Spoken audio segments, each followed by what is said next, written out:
Good afternoon, everybody. Good morning, whatever part of the world you're in. It is your boy, Jay Hen, and I am the host of one of the hottest, newest podcasts in the Kingdom Conversations. And listen, I'm excited today because I'm blessed, guys, to sit down and talk to some amazing gifts within the kingdom, in the marketplace as well. But it's not that often that I actually get to sit down and have a heart-to-heart with one of my closest friends. And that's what we're about to do today. This young lady that I'm about to bring to the stage, she is a gifted young lady. She is an entrepreneur. She's a mom. She's a preacher. She's a singer. She's a business lady. She does so many different things, and we're going to dig into all of that today. But without any further ado, I want to bring to the stage. She's here for the conversation, one of my best friends on the planet, minister, doctor, evangelist, whatever we call it, everything. Sheree Thomas. What's up, Sheree? How are you, Pastor? How are you? I'm doing well. What's up? How you doing? I'm doing quite well. I am doing quite well. I finally got you here. You finally did. You snuck this one in, but we are grateful to be here, and I'm always honored to be invited to share in any capacity, and especially when it's for a friend and something that you are doing to support and to be a part of what it is that God is giving you to do. So let's get right to it. You are what I call a gift mix. We can put you in any area of ministry, and you just know how to make it happen. You know how to make people feel like they're the best thing since sliced bread. You just have something that people don't really talk about, and I want you to dig into this a little bit because we hear about the gifts of singing. We hear about the gifts of preaching and prophesying, but you have a strong ministry of the gift of helps. When did you realize you had that, and how have you cultivated to what you're doing now? So when did I realize it? To be honest, I don't remember the moment of realization, but I was raised by my grandmother, who fortunately was me 40 years ago. I was raised in a home where my grandmother served God, and she gave her life to the ministry, to the youth, to the music, to the business affairs. My grandmother was a paralegal, and at the time our bishop could not read, and he had a business that he needed to progress, and she left her job, and my entire life she worked at and for the church. She was an entrepreneur. She never had to work for anybody else. And I watched her build a business, build a ministry that, I only saw the parts of it that she loved. And because she shielded us, or for me, from the negative parts of it, I fell in love with what she was doing. And that is how I get here today. I remember we would be in the office at the church after school, and she'd be going through the mail, throwing things in the garbage. And I would go in the garbage and take it back out and read it and start filling it out. Things that I did not even realize didn't matter, but it was teaching me so much. At 15, I already knew what a 501c3 was. I was so invested into what she loved, and I fell in love with it myself. So I guess the day of realization, I think it was a conversation between you and I one day, and you was like, you turning into your grandmother. I think that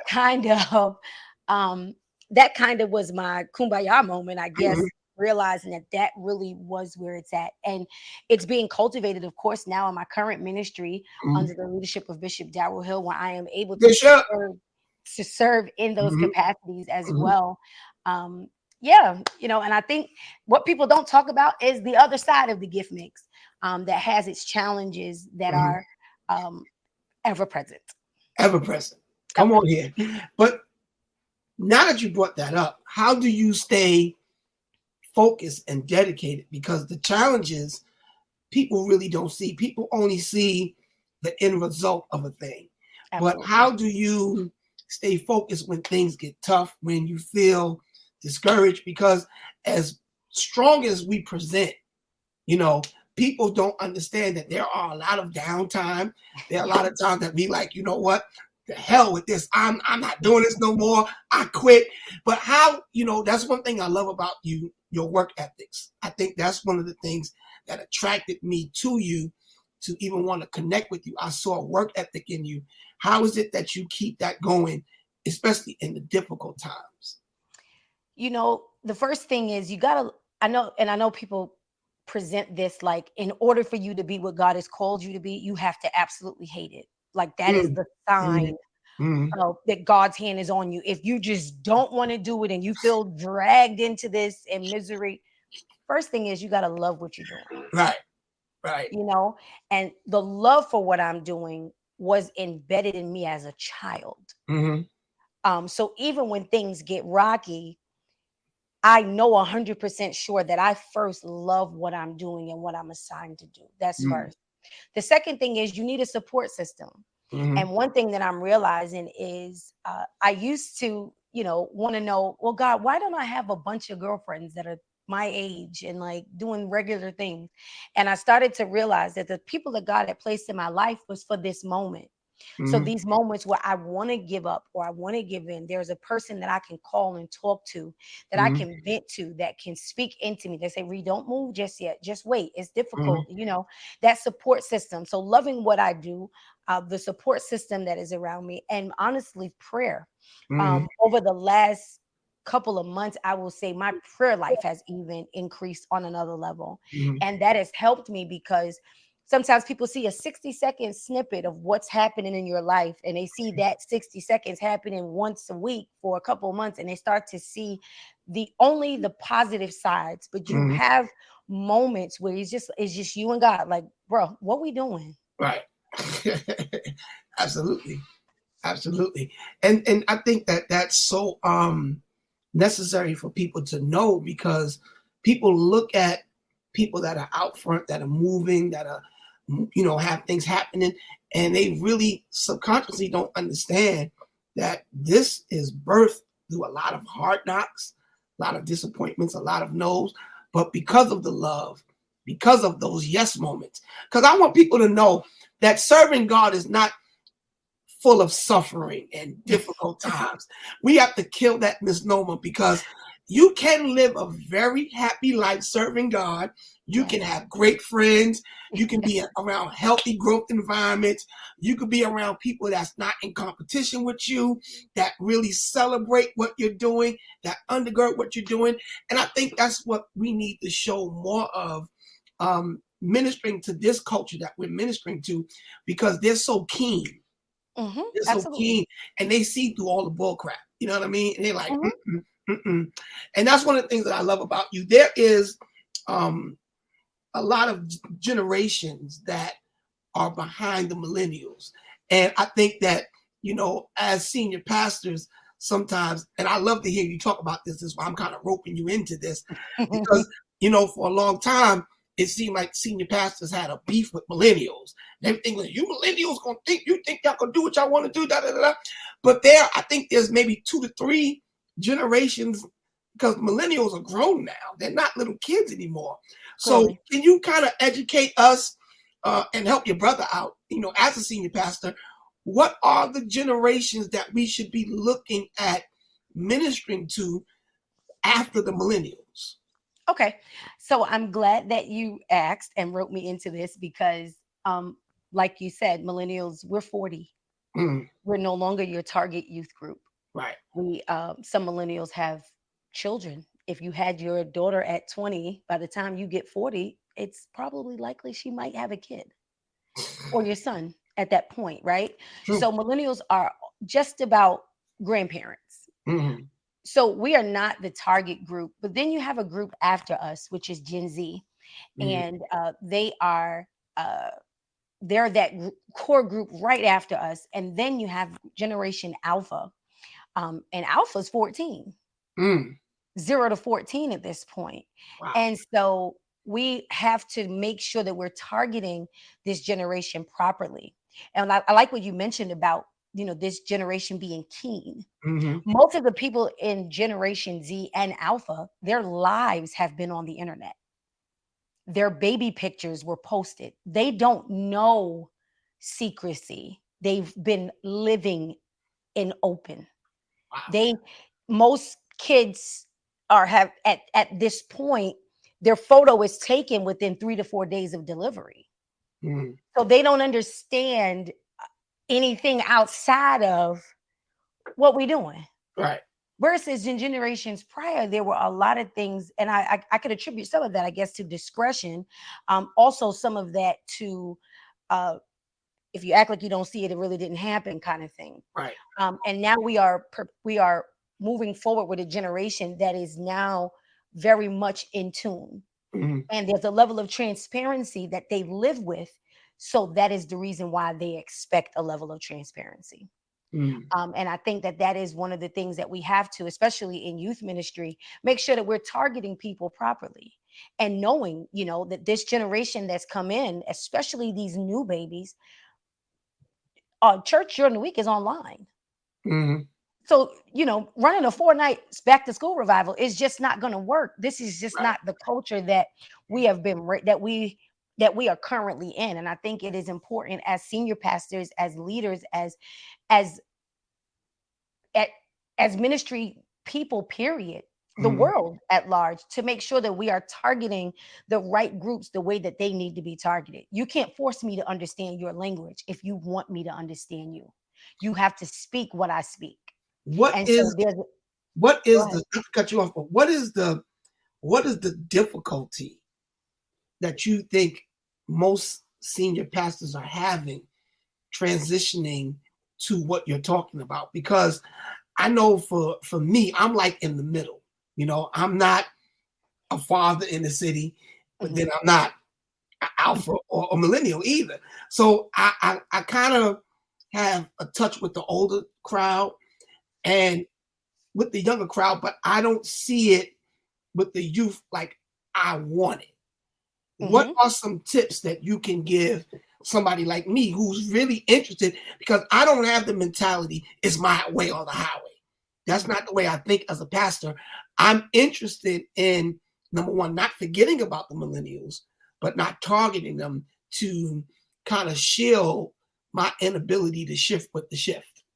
Got it. Because that's what I think that is. You know, Pastors target the millennials because that's just it's what we call a soft target, you Mhm. know, because there's such a strong pivot that has happened in the church, especially after COVID, that left a lot of senior leaders almost in culture shock, like, yo, we preached against the social media. Now we got to Mhm. figure out how to hold a stand, and that it was just like crazy for a lot of people. But what do we need to do to kill that disconnect to make sure that we're ministering to the older crowd? Like, for me, I have my mom, my dad, that crowd, but then I have millennials, but then I have Alpha and Gen Z as well. So how do we, or what do you think, being that you are so in touch with both, sides of the spectrum, what are some of the things that senior pastors can do to make sure that they don't lose those three generations? Well, first, I think it's important that we realize um, who your youth leader is very important. Mhm. And sometimes we often assume that the young minister is the youth leader, Right. or the or the one who has a profession that works with children is the one that, it's a passion. My grandmother is 76 years old, and she is by hands down the best youth leader I have ever experienced in my till this She's moment. she's amazing. Period. Amazing. Right? And so I believe that it is important to pick leaders that are in tune, not by age, because it's not your age, it's not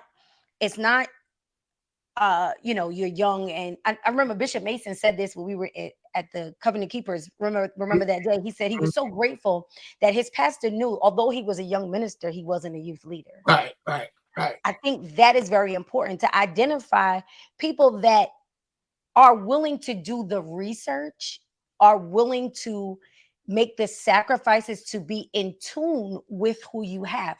I think the challenge most people have with millennials is because we were exposed to what you believed as the truth. We just chose to do different. Whereas you have the Whoa, whoa, whoa, generation, whoa, whoa, whoa, whoa. Say that again. Say that again. Say that again. the challenge with, I believe, the Right. challenges that most have with millennials is We know what you're talking about. Right. We are just choosing not to go with it.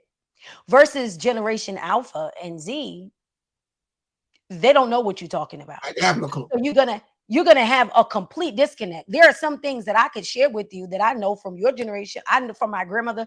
Those are things that my daughter just does not identify with, has no idea what Right. that is, Right. never been exposed to it. So she's not being disobedient, she's disconnected. That's good. Versus someone like myself who chooses to say, I know what you said, but that's not there, that's not written. And if that is written, show me where you got that from, because there's another way.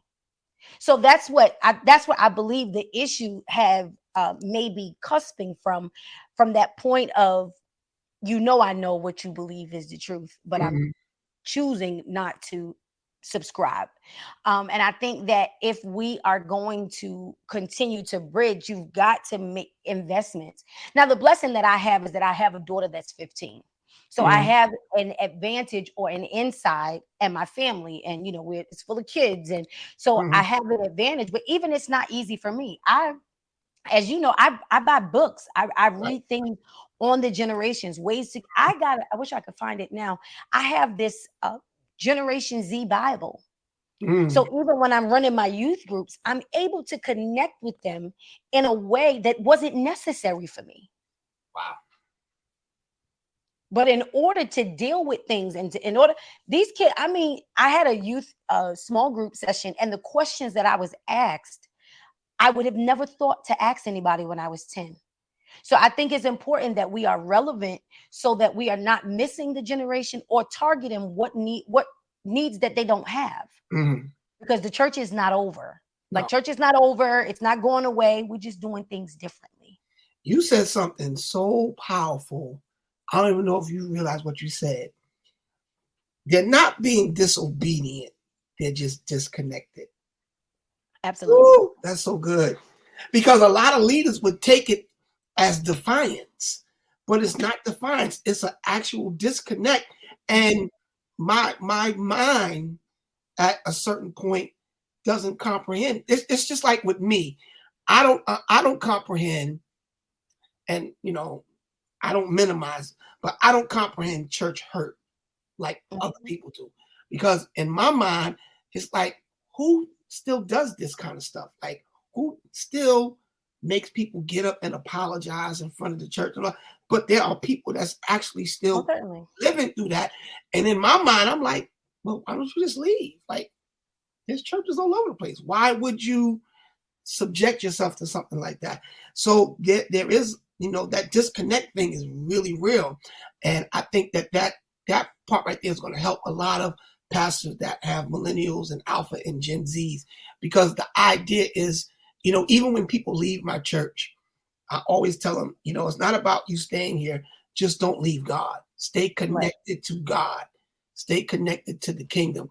That's the most important thing. And so Most I think important. once we as leaders understand the difference between people being disobedient and just simply being disconnected, it Hmm. will change the culture of our churches Most and certainly. also the conversation that will happen. Because when you think somebody's defying you, you come like a lion. Like, you're not going to do that to me. Now.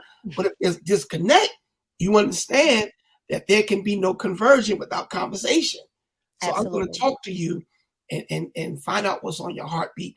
So that blessed me. Thank you. Thank you, Thomas. Thank you. Thank you. That was very good. Listen, I'm proud of you. You're dropping gems on here. My God. But what I want to shift to next, because there's a lot of things, and I believe that God put certain people in your lives to kind of display certain examples of certain things. And Hmm. one of the things that I have always admired about you is your family, the family dynamic. Those of us that are friends with Minister Thomas, Dr. Thomas, whatever we're gonna call her, evangelist, the great prognosticator herself.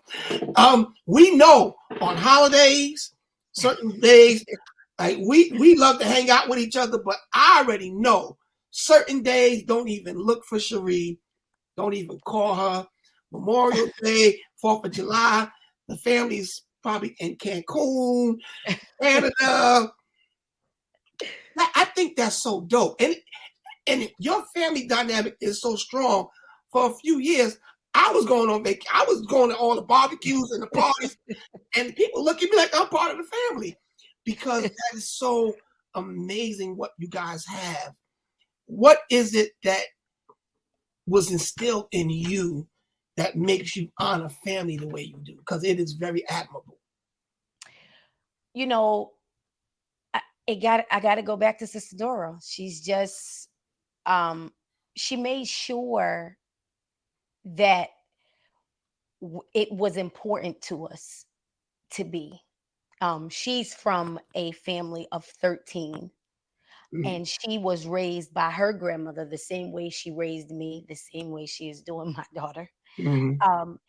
We she made it important, and so it's not easy. Like I don't want people to think that we are just, we have like these unlimited black cards and we just it's just peace, and it's just no, we argue, we fight, we scream. Absolutely. But we understand how important it is. And one of the things that that I'm constantly reminded of is your family is the only set of people you just have no choice with. Wow. You choose your church, you choose your friendships, you choose who you marry. But your mother's your mother, bro. Yeah. Your children are your children. Your cousins are your cousins. Whether you get along or you don't, whether they live or die, you still are connected. And I think prioritizing that, and I even tell people sometimes they ask me and say, well, my family's not like that. If you start, I encourage everybody to start. I don't care if it's 2 of you and you do just the 2 of you for 10 years. People will see it and come along, because what you don't want to do is thrive in the corporate space or thrive in the church space, and then your family has very little to say about you. And then when you pass away, we have to figure out how we're gonna make sure that your family don't get the microphone. Like, so I think that, it's an important thing, and I don't want people to be discouraged because it doesn't fall together. Because things do happen. People stop speaking, and divorces and breakups, all kind of things. I've been through all of that. Yeah. All kind of different family dynamics transpire, but I encourage everybody to try. And then it will just become an innate part of you. Right. My grandmother said this while we were at the family meeting, arguing about the next family argument to the next family argument to get to the family big argument. It's crazy.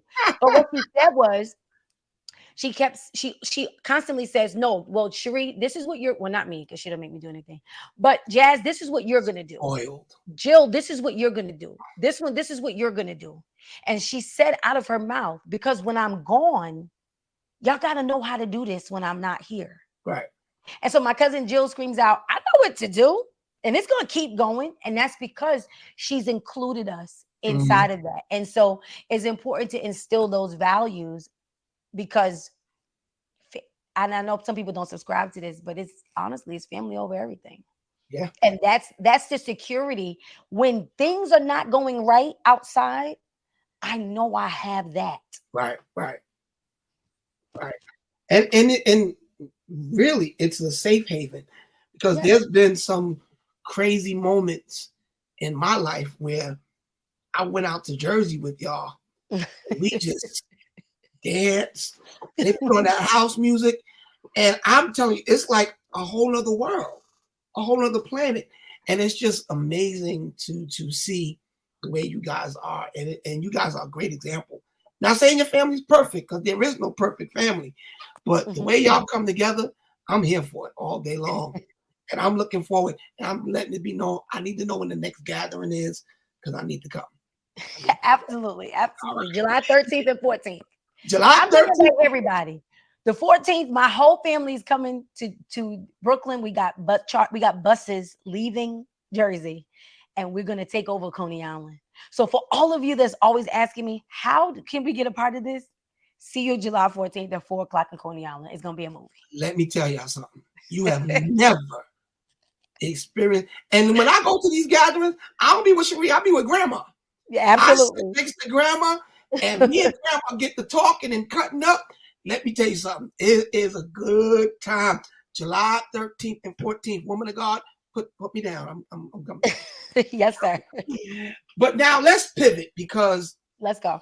you have experienced an explosion in ministry that I haven't seen in quite some time. The momentum that you're moving at is quite impressive, if I say so myself. I've always known it was on you. I prophesied this to you several times. as one of your men of God in your life, I've told you these things. And now to see the hand of God doing what he's doing is just crazy, man. And I want to let you know, as your brother, as your friend, I'm super proud of you, man. Thank you. I'm super proud of you. I think that you represent our city extremely well. You represent our church extremely well. And you know, when I see you on a flyer, I'm confident she's gonna do what she's gonna do. Because there's some of my friends, I see them on flyers, I'll be like, oh God, like, what is this crazy gonna do? Like, what? But I don't have that. How are you handling all of this? Because it really just came out of nowhere. Like, you were doing administration one minute, the next minute, boom, you out of here. Like, how are you dealing with that? To be honest, at first I didn't realize it. I didn't. I think it was one day I was like, okay, wait, something is definitely changing here. I think one of the things a few things, of course, being prayerful and confident in my assignment, what I'm assigned to do. That is definitely one of them. And then the next thing is I'm telling you, I wish I could name drop. I really, really would. I really, really want to, because there are some giants not just in our city, but in the kingdom at large. I mean, that will see me on a flight and text me, "You good? You all right?" Mm-hmm. Or I watched. Next time, do that. Like, I am so appreciative, because it is a scary space, regardless of how comfortable or confident you are. Mm-hmm. But I'm doing like they said in Sister Act, go with God, Crispy. And so, and I'm also realizing that your faithfulness, sometimes we are looking for God to bless us in the ways that we've been a blessing, Mm-hmm. or directly to the people that we've been a blessing to. Mm-hmm. We always, you feel like, if I give you $100, I'm Mm-hmm. expecting, if I need $100, or when you get 100, for you to give it back. But Right. what I'm realizing about this season of my life is God is rewarding me for things that I have not even kept tabs on. Mm-hmm. For the days that I had to do this when I didn't want to, for the days I Mm-hmm. had to do it embarrassed, for the Mm-hmm. days I had to be present when I was getting publicly divorced. Mm-hmm. All of every time I every time God opens up doors and opportunities, I realize that it is God blessing me for what he has kept record of, and Mm-hmm. he's allowing me to move and be a blessing to other people. And so it is difficult, as you know, because we hung out for many Mm-hmm. years and you have not seen me in a very long time. This is amazing. I'm like, oh, that's what you look like. Okay. Yes. They're you just, it's difficult, Mm-hmm. but sometimes, God does shift you Mm-hmm. in a certain space. And although it's different, I am committed to whatever it is that God is doing in this season. And I think that when this happens, it's important that you have the right growth environment around you, Right. because, you know, I'm not gonna lie. At first, I was a little angry. I was like, "What happened to my friend?" I was like, "Now hold it." We hanging out all the time. Then I'm like, "Sheree, let's go." I can't. I gotta study. I was like, I was getting angry. I was like, but then when I started to realize that it was really God Mhm. doing this, I had to honor the will of God for your life. And that's when it became easier for me to deal with it as your friend and move from being bothered to now celebrating it like, go Reed, get him. When you get there, you better kill them. Rip their head off, like just go for the jugular. Because I think that's the type of growth environment we all need to be in. People that understand your matriculation, understand your shifting, and people that won't hold you prisoner to who you were last year. And that is something that is very, very, very, very pivotal for me at this point. Mm-hmm. Because I'm actually very sensitive, although as you know, I'm Mm-hmm. very hard but sensitive at the same time. I never knew that. Shush. So I'm very sensitive, and in this particular season of my life, I am ultra sensitive to everything. I mean, and I just feel like sometimes it's impossible for us to be spiritual beings and everything's natural. Right. And I think it's important to be connected to people that are also spiritual, that understand that sometimes you could be dangerous to yourself. Mm. I was sharing with a friend last week. I said, I don't want to hurt nobody. I don't want to say anything to hurt nobody. I don't want anybody to say anything to hurt me. But I most certainly don't want to be in a space where I am hurting myself. Mm-hmm. And I think that we could mess up our own self, even with my thoughts, even with my opinions. And the good thing is, if you ain't talking to nobody, you're not doing that wrong. Balance can't be repeated. Nothing can be repeated. Yeah. And so I'm just, you know what? And I've accepted that this is just God. I'll just take it for as long as I need to be in this particular realm of study. It's not just not doing anything, but reading and buying things. I wish I could turn my camera around and show you guys all of the things that I've started to read and the passion that I have for it. I think it's important to understand the season that you're in. And not that I won't come out of hibernation. Yeah, I mean, it's important because even when God wanted to give John the vision of Revelation, he sent him to Patmos. And he was on Patmos by himself. But he was only on Patmos to receive revelation. God didn't keep him there, but he had to send him there because he was around too many people. So he gives him revelation at Patmos, but then sends him back to Ephesus. Yes. And when he gets to Ephesus, that's when he writes it.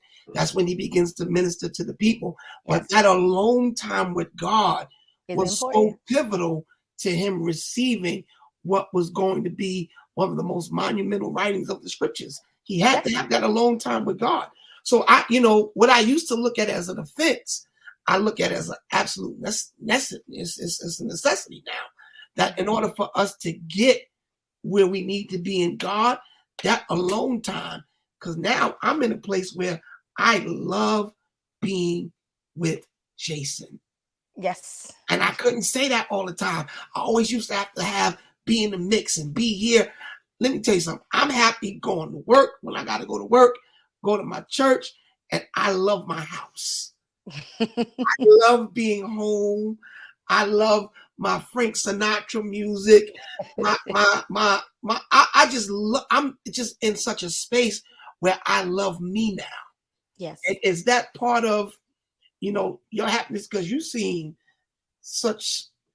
at such a different level of peace now, such a different level of happiness. We have this thing when we call each other, we greet each other, praise.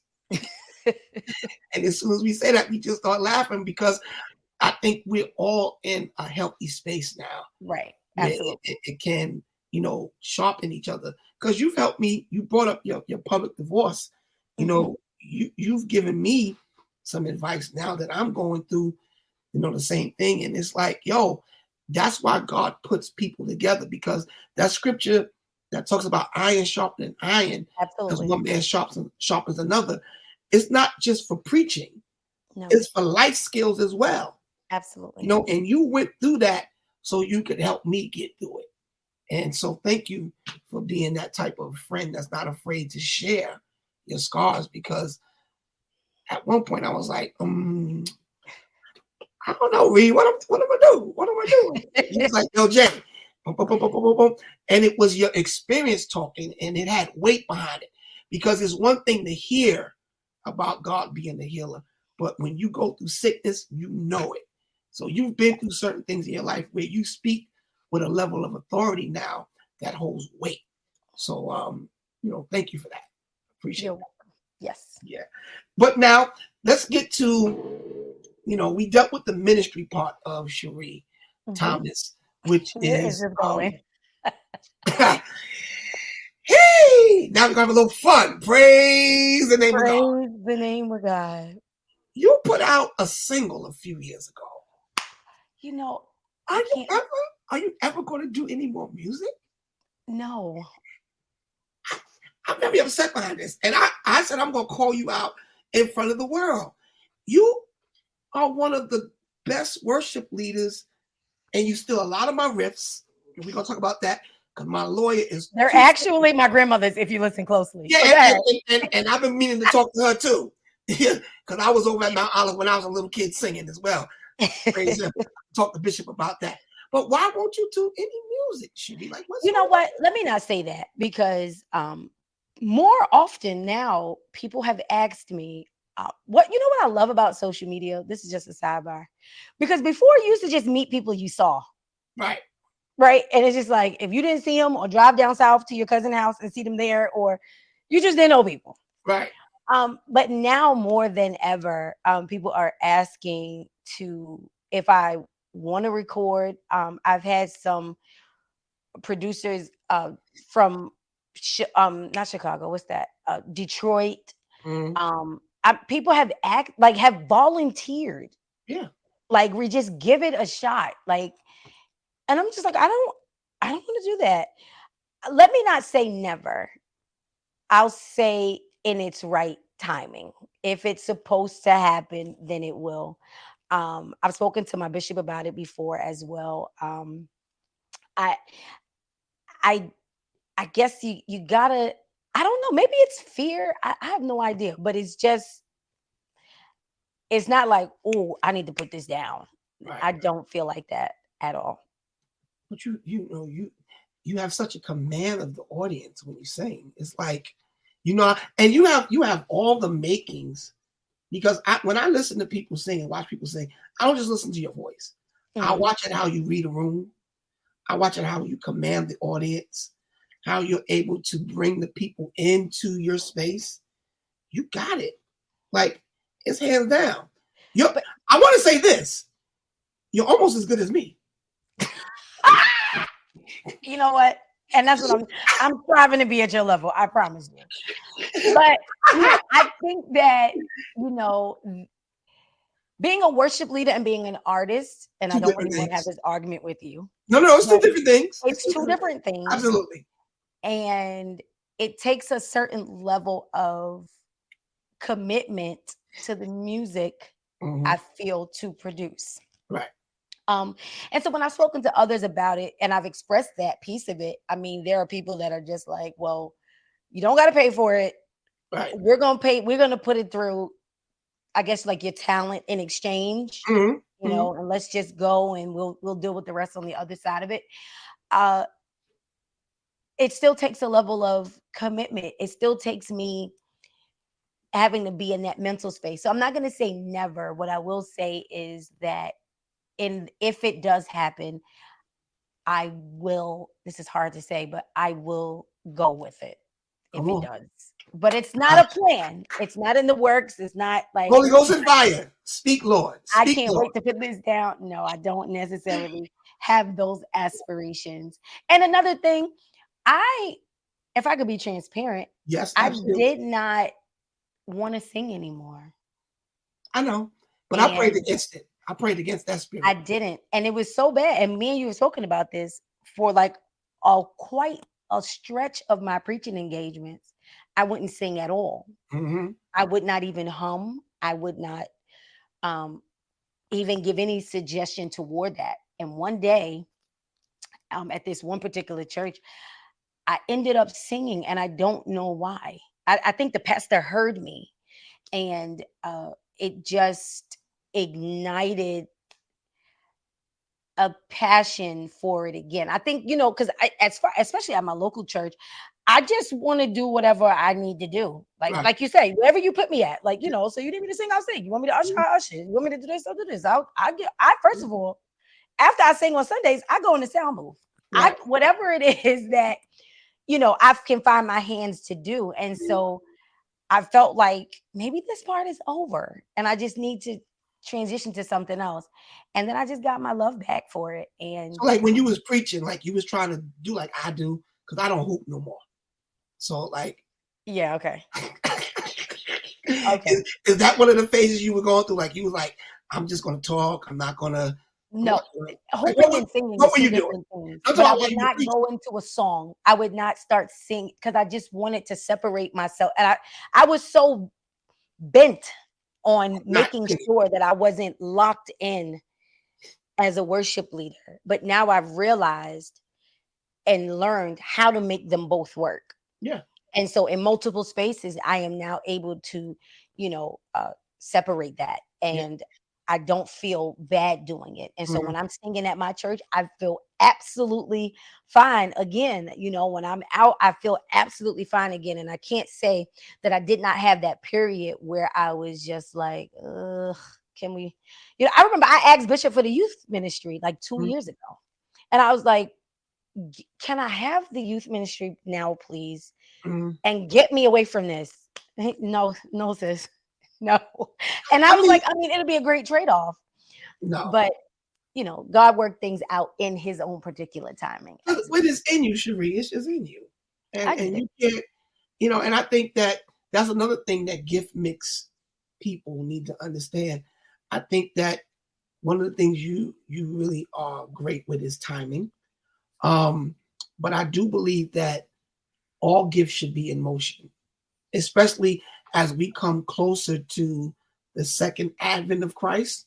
I think that the world needs everything that we have, just not maybe all at the same time, but I do think that there are spaces for you to, because I've seen you do public speaking where you weren't preaching or singing. You were actually teaching. So when they flew you out to the college, that wasn't you in there like, say yeah.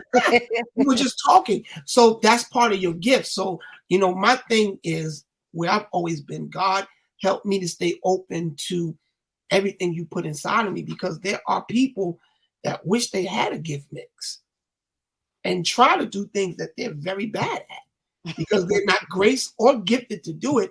But then there are people that have multiple gifts. And I think that we that have been blessed with that should always be open to being available and usable by God, for, whatever he needs us for, because I don't think he gave it to you for you to hide it. That's just my thinking.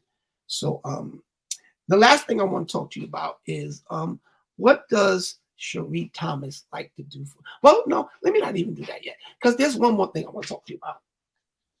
I should have definitely requested a question list of questions that you were going to ask me. Because every time we transition, I'm getting nervous. Yeah, don't be nervous. Don't be nervous, because this is just a public conversation of things that we talk about privately. Okay. Now, I had Pastor Jamila Gooden on here a couple of weeks ago, and we started talking about relationships. And I said, ooh, I can't wait to get Sheree on Kingdom Conversation, because Pastor Jamila, she said something very powerful. Okay. She said, your first date should not even be called a date. It should be called fellowship. I said, okay. I said, where we going with this? She said, and the second thing that should always happen on the first date is you should always go Dutch. Because I don't know if I even like you enough to ask you on a second date. What do you say, Thomas? Drink up, daughter. Drink up. What do you say about that? Pray tell.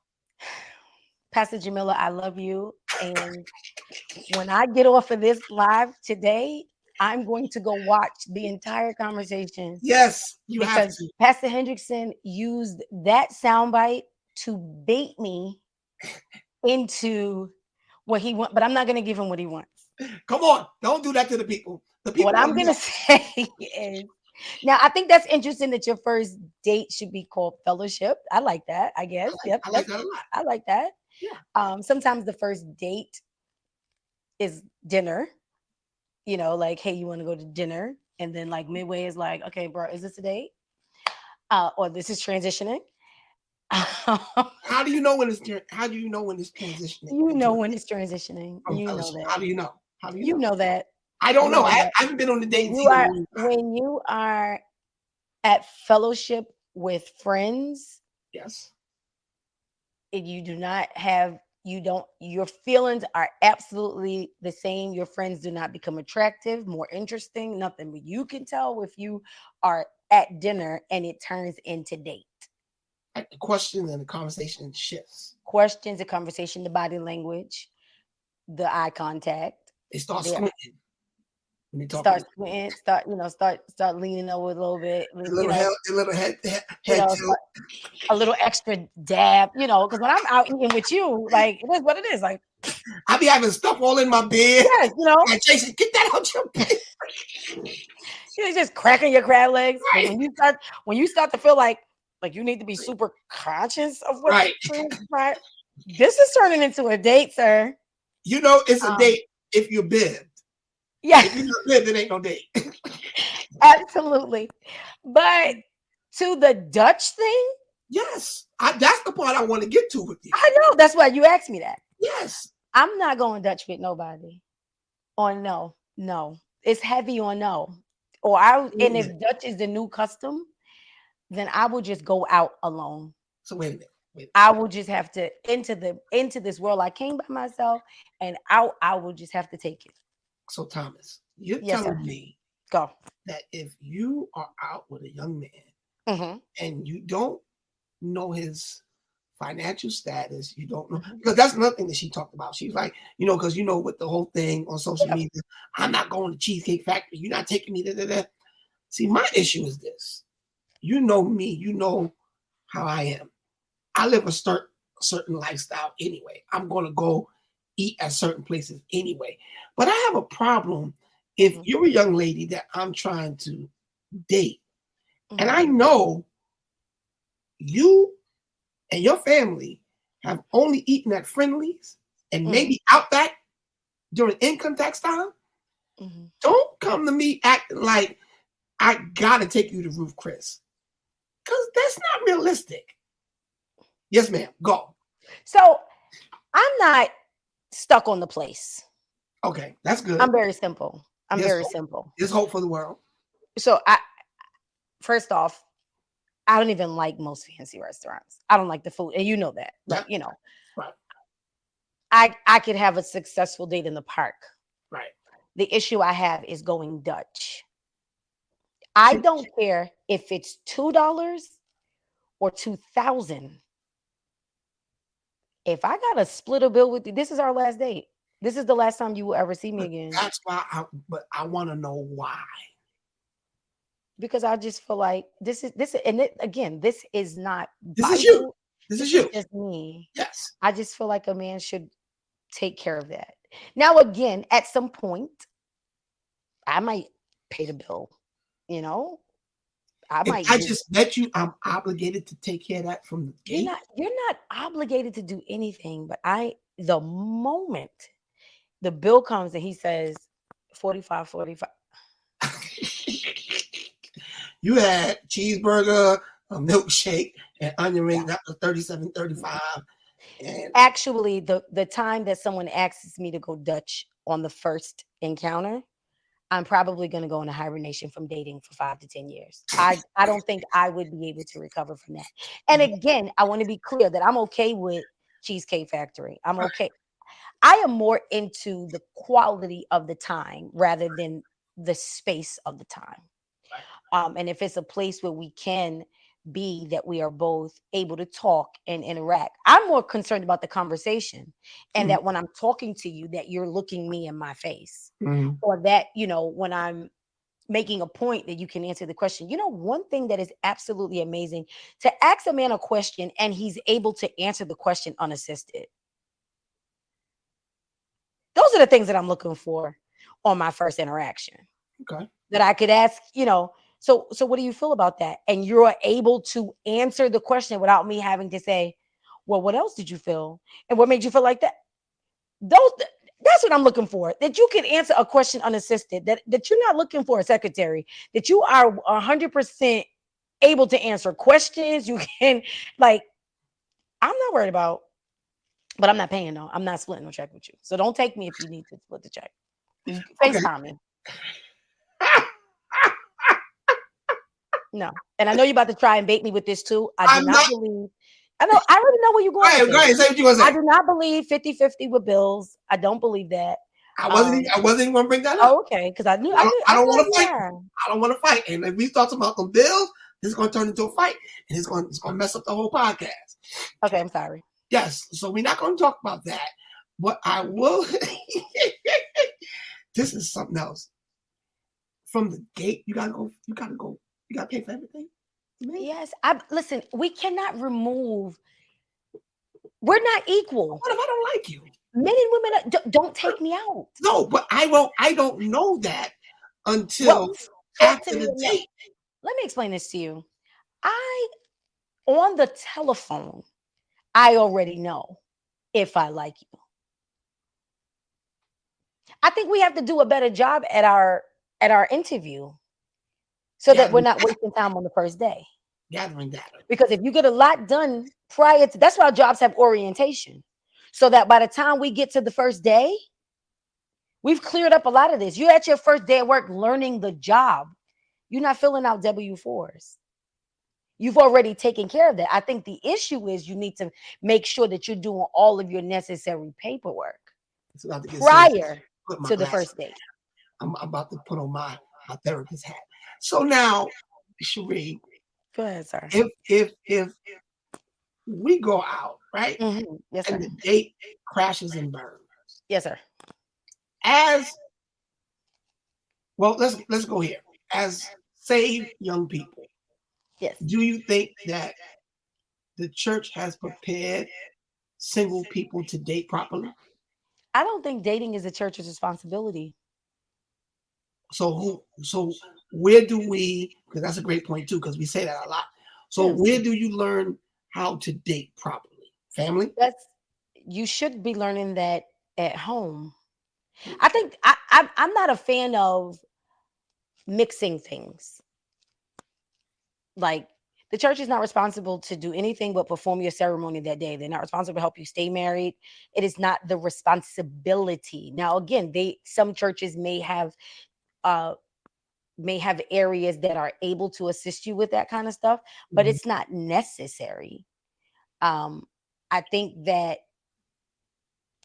some things are just left up to you.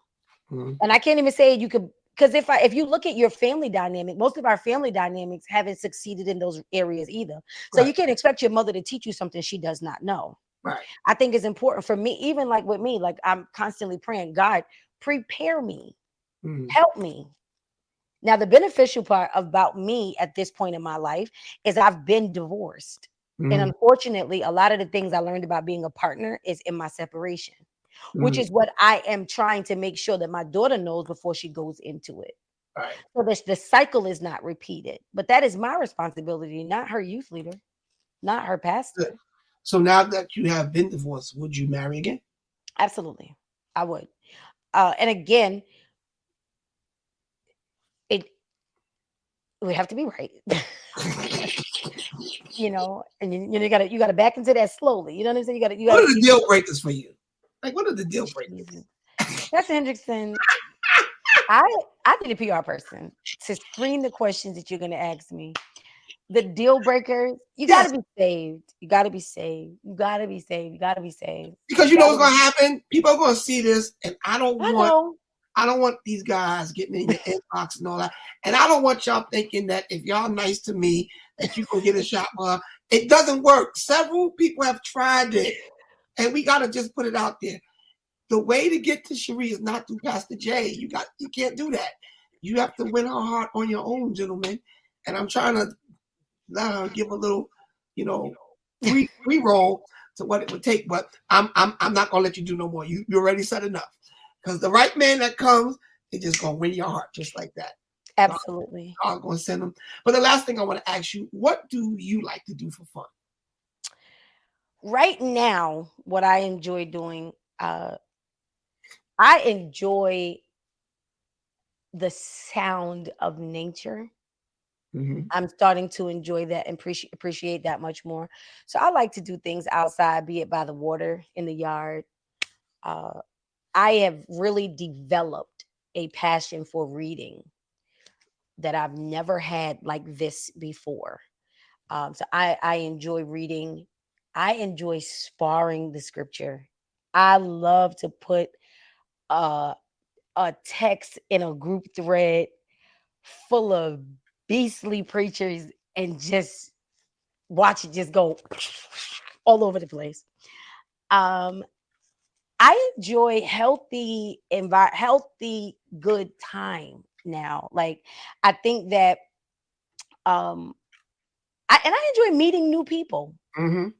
I enjoy that. I'm enjoying new places, new spaces, new culture.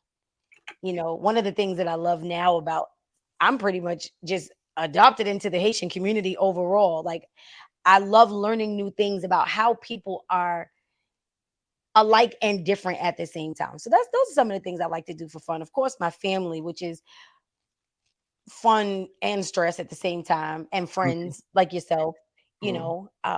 But those are some things that I enjoy doing for fun That's currently. dope. That's dope. Well, Sheree, I know you thought that this was going to be me just asking you all types of crazy questions and stuff, but I really think this. We have been online together several times, and we have had some great conversations. But I just wanted people to see a more serious Absolutely. side of our relationship and the honor and respect that we do have for each other. And I want to Absolutely. really thank you for coming to the conversation. And what I do at the end of the show, especially for people that I honor, is I leave and I give you the stage, and you can just say whatever God puts on your heart to inspire those that will watch, those that will watch later, and come into contact with you and your ministry. So the floor is yours. Well, I wish he would have kind of told me that that's what we were going to do, but I'll leave with this. I think that it is important that we know that the process always has a better ending.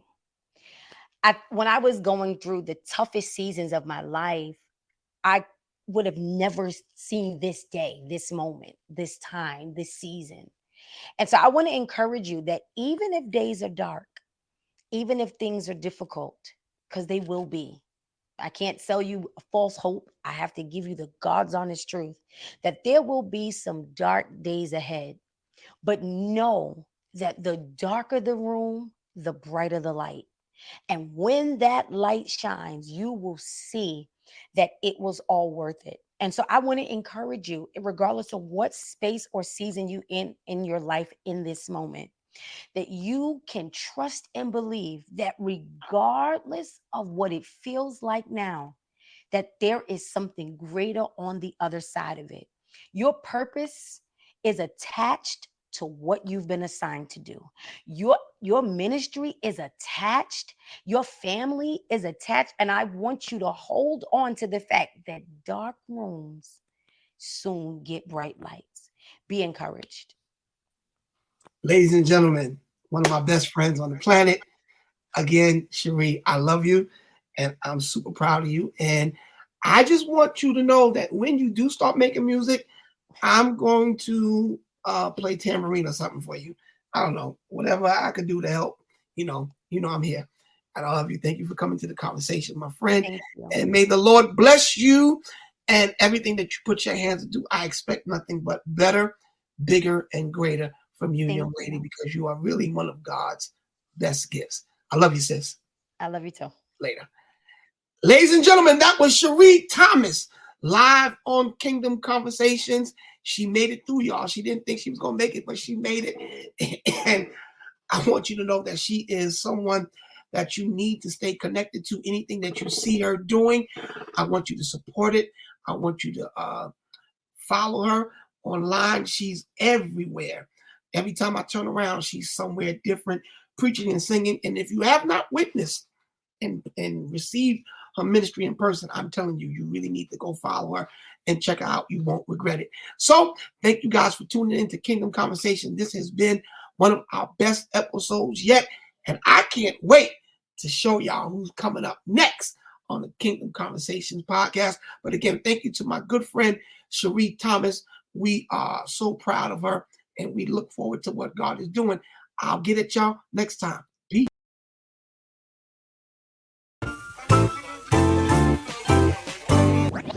Switch it.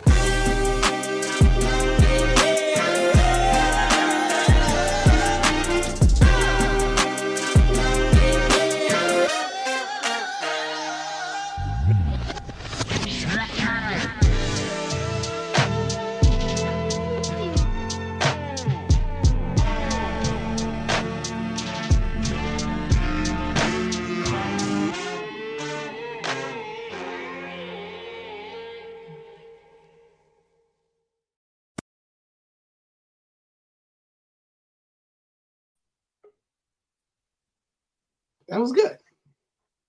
It's still going.